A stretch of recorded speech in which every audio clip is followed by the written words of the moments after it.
এখনও আকাশে উঠছে বাংলাদেশের পতাকা নিয়ে এক একটি প্যারাট্রুপার। মোট ৫৪ জন প্যারাট্রুপার কিন্তু এই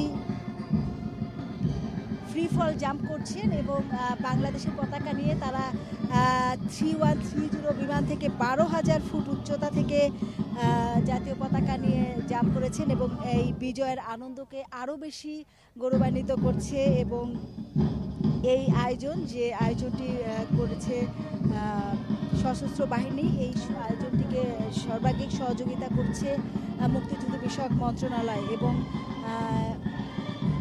বাংলাদেশ বিনিয়োগ উন্নয়ন কর্তৃপক্ষের চেয়ারম্যান চৌধুরী আশিকুর রহমান সবার প্রথমে নেমেছেন এবং তার যে প্যারাশুট, সেটি আমরা দেখেছি লাল রঙের প্যারাশুট বাংলাদেশের পতাকা নিয়ে তিনি এই জাতীয় প্যারেড স্কোয়ারের মাঠে নেমেছেন। পরবর্তীতে একে একে অন্যান্য প্যারাট্রুপার যারা আছেন তারা নামছেন এবং বিজয় দিবস ৫৪তম বিজয় দিবসের ৫৪ জন প্যারাট্রুপার যেন এক একটি বিজয়ের আনন্দ এখনও আকাশে উঠছে। এবং বিজয় দিবস উপলক্ষে প্রত্যেক বছরই সশস্ত্র বাহিনী এই আয়োজনটি করে থাকে।